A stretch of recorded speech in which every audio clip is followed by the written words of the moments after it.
अवतार श्री कृष्ण के जीवन में पहली बार लगाया जाता है उन पर चोरी का महाआरोप, जिसे स्वयं स्वीकार करते हैं श्री कृष्ण। यदि मैं स्वयं को निर्दोष सिद्ध नहीं कर पाया, तब तुम्हारे भाई की हत्या और मणि की चोरी के अपराध में तुम मुझे जो भी दंड दोगे मुझे स्वीकार होगा। संगीन स्थिति में फंसे श्री कृष्ण अब किस प्रकार निर्दोष साबित करेंगे स्वयं को। अलक्ष्मी के पिलाए मादकपन से झूमते वृंदावन के पुरुष अपनी पत्नियों के साथ करते हैं घिनौना अपराध। ये स्त्रियां जब तक हमारे साथ रहीं, हमें दुख देती रहीं। अब समय है अपने इस दुख को गंगा में बहाने का।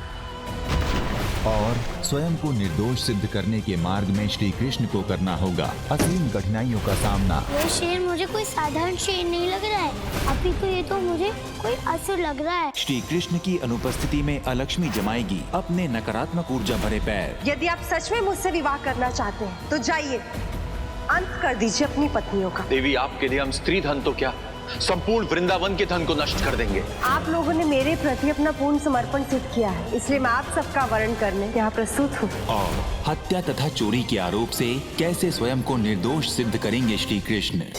स्वयं को निर्दोष सिद्ध करने हेतु श्री कृष्ण को करना होगा बलराम दाऊ को शेषनाग रूप लेने के लिए प्रेरित। हे शेष, जागिए और अपनी शक्ति को भी जगाइए, अन्यथा पूरा संसार नष्ट हो जाएगा।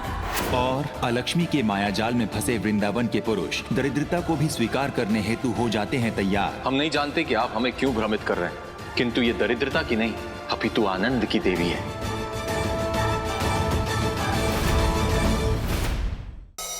परम अवतार श्री कृष्ण में देखिए, पंच शस्त्र धारण कर कान्हा से कृष्ण बनने की यात्रा होती है आरंभ। कान्हा, इस शंख की शंखनाद से अपनी यात्रा का शुभारंभ करो।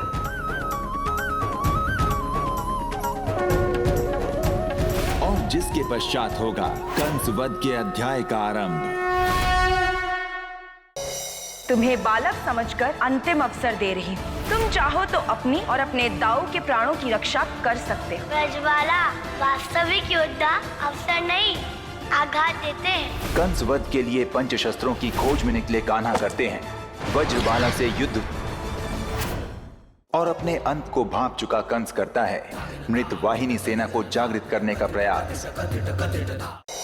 तीसरे अस्त्र की खोज में निकले कान्हा का सामना होता है एक विचित्र दानव से, जिसकी क्रूरता से त्रासद है पूरा गांव। उस दानव को यहाँ बुलाने का केवल एक ही मार्ग है, हमें उसे किसी स्त्री का प्रलोभन देना होगा।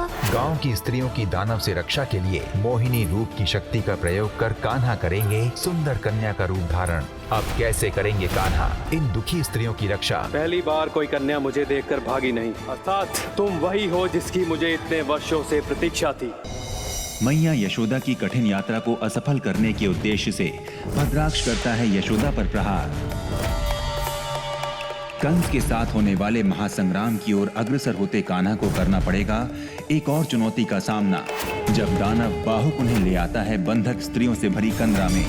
मैं आपको वचन देता हूँ कि आपको कुछ नहीं होगा देवियों। मैं तुम दोनों भ्राताओं का उद्धार अभी कर दूंगा, क्योंकि तुम दोनों ने मेरे साथ छल किया है। मातृ कवच प्राप्त करने के मैया यशोदा के संकल्प को तोड़ने के लिए साधु का रूप धर षड्यंत्र करता है भद्राक्ष। इसने अपने पुत्र के लिए कुछ मांगा है। और दूसरी ओर शापित दानव का उद्धार करने और देवी स्वधा को सजीव करने के उद्देश्य से कान्हा करेंगे अखंड यज्ञ। मुझे इसी हवन कुंड के भीतर जाना होगा। मेरा अनुमान है कि इसके भीतर कोई ऐसा भेद छुपा होगा जो बाहुक की मुक्ति का मार्ग खोल सकता है। कान्हा ने तुम्हें वचन दिया है ना, तो वो अवश्य आएगा। अब वो नहीं आएगा, इसी कारण मैं ये पूरा प्रकरण ही समाप्त कर दूंगा। तो ये है नागलोक का द्वार। भांजे, तू यहाँ आ तो गया, कि तू जा नहीं पाएगा। हाँ माँ, ये तो समय ही बताएगा ना। बेटा, व्यर्थ में ही परिश्रम कर रहा है। अंत में जैत्र रथ भगवान कंस को ही तो मिलने वाला है। वाह वाह मामा, हम तो नागलोक के भीतर प्रवेश भी नहीं किए और आपने अपने विजय होने की घोषणा कर दी। आप तो अंतर्यामी निकले, परंतु इसी को तो अहंकार कहते हैं। और अहंकार का अंत कैसे होता है, ये तो आपको भली बात ही ज्ञात होगा। किस चिंता में डूब गए मामा? क्या मैंने कुछ अनुचित बोल दिया? आगे बढ़िए, आपके पास समय अत्यंत कम है और आपको वैसे भी किसी कार्य में विलंब नहीं करना चाहिए। केवल कुछ ही दिन शेष है आपके जीवन के। मामा ठहरिए।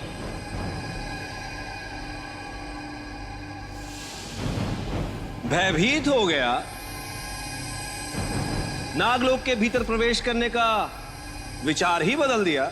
मामा विचार नहीं बदले, अभी तो मैंने आपका जीवन बचा लिया। ये देखिए।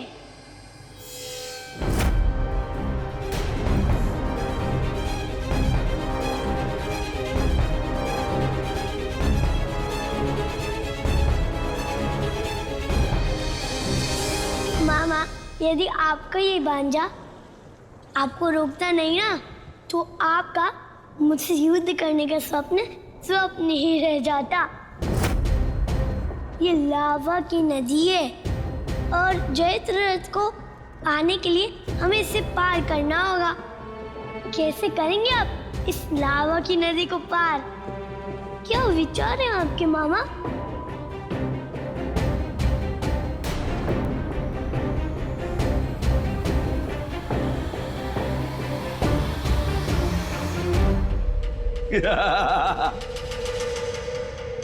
इन शिलाओं पे अपने पग रख के इस मृत्यु रूपी नदी को मैं तो पार कर लूंगा, किंतु तेरे छोटे छोटे पग दो पत्थरों का अंतर कैसे पार कर पाएंगे?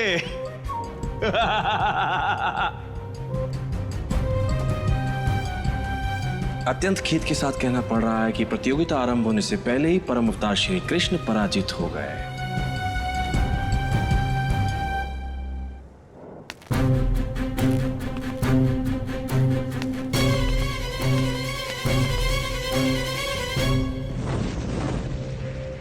मामा जी, आप तो कह रहे थे आप अपने पगों से इस मृत्यु रूपी नदी को पार कर जाएंगे।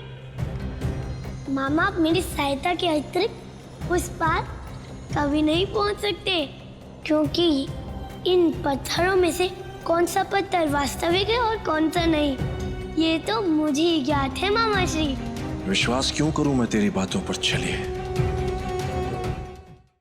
प्रतीत होता है समुद्र का जल यमुना में प्रवेश कर गया है। किसी आने वाले अनर्थ की आशंका से मेरा मन बहुत विचलित हो रहा है। कोई तो रहस्य छुपा है इस जल में।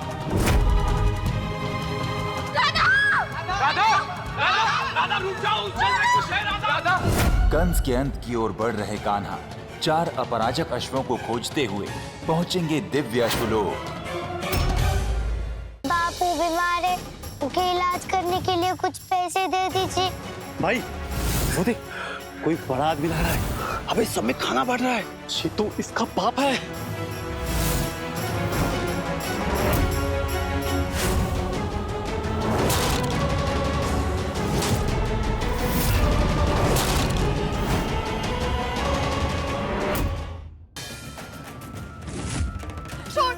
छोड़ भाभी को।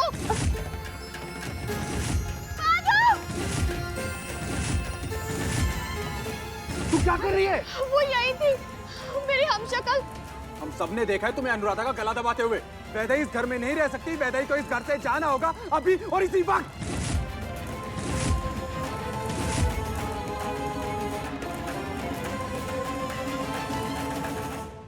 सर जी, उस आदमी का पता चल गया है जो आपकी मौसी को भगा ले गया था।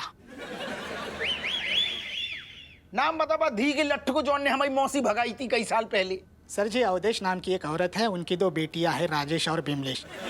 और अवधेश का भाई वो शैतान है जो आपकी मौसी को भगा ले गया था, उसका नाम है प्रकाश छजुरिया।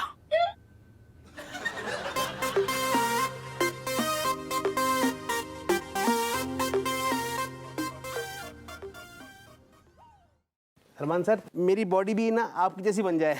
अच्छा तगड़ा तगड़ा मीठा खाओ, ढेर सारे चावल खाओ। ऐसे करने से मतलब मेरे भी 6 पैक है जाएंगे आपकी जैसे। सबसे आसान तरीका और मजेदार तरीका यही है। सर, मेरी बड़ी एक पुरानी ख्वाहिश है कि मैं आपके साथ एक फिल्म करूं सर। पहले बोला होता, भारत में ही आपको यूज कर लेते हैं, क्योंकि एक एक्टर उसका नाम आसिफ शेख है, हमारी पिक्चर में उसने बहुत ही अच्छा किरदार निभाया है और बहुत ही अच्छा काम किया है। वो आपको any we could have replaced him.